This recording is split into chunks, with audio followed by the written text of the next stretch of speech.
городдела. А сейчас мы непосредственно беседуем с людьми, от которых действительно зависит какая-то обстановка в нашем городе. Я беседую с представителем уголовного розыска Алексеем Гусенком и представителем ОБХСС Юрием Антохиным. Значит, Алексей, сразу вот такой вопрос. Абсолютно недавно мы давали информацию по своим каналам, что в городе произошло нашумевшее дело по магазину подарков. Прошло такое дерзкое ограбление магазина. Что можешь сказать вот конкретно по этому делу? Ну, что можно сказать по краже из магазина подарки? По всей видимости, вопрос этот не случайен и отражает внимание, с каким большинство жителей нашего города следили за раскрытием этого преступления. Довольно оперативно там все прошло, да? Ну, я сейчас могу сказать одно, что раскрыто было в течение недели до преступления, и ограбление, которое вы назвали сейчас дерзким, совершили несовершеннолетние. В общем-то, подростки, беспризорные подростки, можно их так назвать. То есть растут кадры у нас, да? Ну, смена, наверное, какая-то соответствующая подрастает. Сейчас часть ребят задержана. Кое-что из похищенных вещей у них изъято, но это крохи, потому что основная масса была ими вывезена за пределы города, масса товаров похищенных, и сейчас находится неизвестно где. Можно только мечтать о том, чтобы в какой-то мере в большем количестве вернуть эти вещи. Ну вот в связи с этим сразу вопрос. Как вы находите взаимопонимание с горожанами в своей вот работе? У вас есть помощь какая-то, какое-то отношение, может, какое-то мешает вам в работе? Вот на этот вопрос что можете сказать? Это, наверное, сейчас самый больной наш вопрос, поскольку хотелось бы взаимопонимание, взаимоотношения с горожанами лучше, больше какую-то связь иметь с людьми, жителями нашего города, поскольку нам не хватает, подождите, немножко перебить можно или уже нельзя никак? Что конкретно не хватает-то? Не хватает, наверное, взаимопонимания с людьми. В чем выражается? В общем-то, это, наверное, тенденция по всей стране, негативное отношение к милиции. К тем людям, которые, в принципе, призваны охранять покой наших граждан, следить за тем, чтобы спокойно и нормально могли трудиться. Отдыхать. Ты считаешь необоснованное это негативное отношение к милиции? В какой-то степени, конечно, обоснованно. Долгие годы все делалось для того, чтобы показать милицию, значит, в свете в каком все хорошо. Но только показать, не делая ничего для того, чтобы действительно милиция работалась нормально.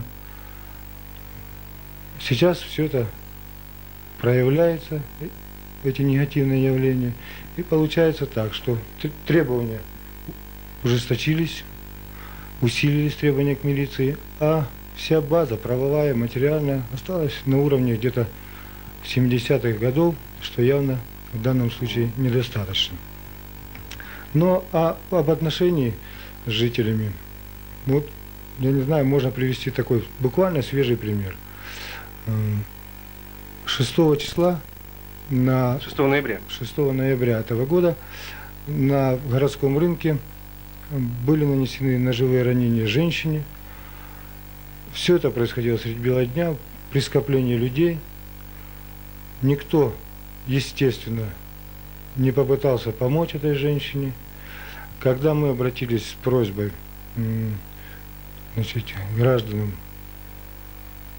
нам что-либо, значит, показать, рассказать, как это произошло, свидетелей не нашлось. То есть никто ничего не видел? Никто ничего не видел.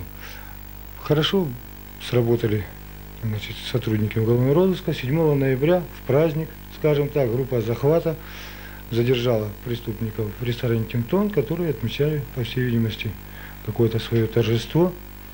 Сейчас эти преступники задержаны, находятся в изоляторе временного содержания. Просто тебе такой.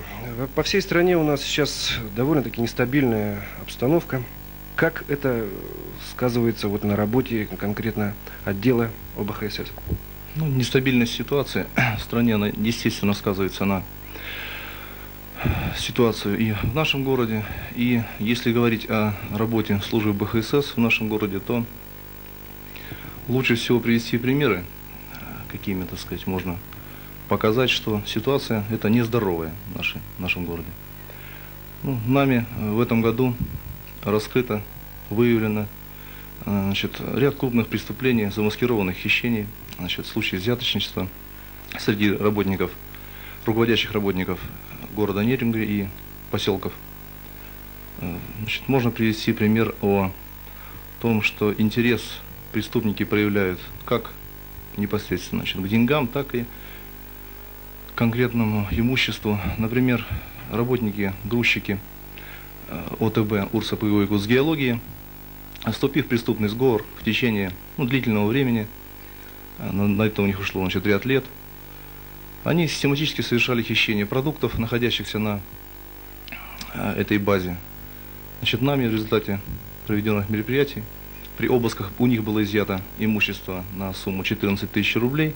Среди них это большие партии кофе, чая, сгущенки, тушенки, радиоаппаратуру. То есть всего того, что у нас сейчас так не хватает. Пример можно привести еще и про наши кооперативы, которые, естественно, решают свои вопросы производственные не без помощи руководителей наших предприятий.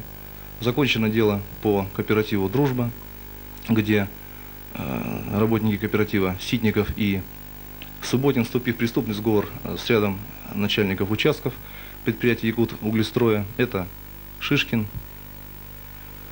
Курчиков, они в течение тоже длительного времени похитили строительных материалов в пользу кооператива, которые передавались за обмен деньгами, за взятки, и другого рода помощи друг другу на 71 тысячу рублей. Сейчас направлено, они осуждены, получили от 3 до 8 лет лишения свободы. Направлено в суд уголовное дело по ЗСМК, где ущерб составил 175 тысяч рублей. А всего за этот год нами возмещено государству где-то ориентировочная сумма 350 тысяч рублей на сегодняшний день. Это довольно приличная сумма. В общем, всеобщий дефицит в стране, наверное, подкинул работы. Пока будет существовать дефицит, наверное, будет очень много сложностей в работе ОБХСС. Как ваша служба находит взаимопонимание с горожанами? Тут Алексей говорил, что у них не все гладко, а как по линии ОБХС? У нас, видимо, ситуация такого же рода. Потому что интересы людей сводятся, конечно, к стяжательству, к хищничеству, к решению каких-то социальных вопросов, прежде всего в своей семье. А бывают такие, допустим, добровольные звонки, что кто-то на кого-то позвонил и сообщил, что такое негативное явление, или это полностью отсутствует в нашем городе? У нас в отделе работает телефон доверия, который, в общем-то, в этом году оказал нам некоторую помощь. Если говорить о нашей службе, то нами раскрыто преступление, возбуждено уголовное дело, оно было закончено, направлено в суд. Тоже было возбуждено по звонку. Естественно, никто не представился, но это спасибо. Ладно, я от лица студии работников телевидения «Интеграл» поздравляю вас с вашим праздником. Удачи вам в работе. И будем надеяться, что работа ваша принесет какую-то ощутимую пользу нашему городу.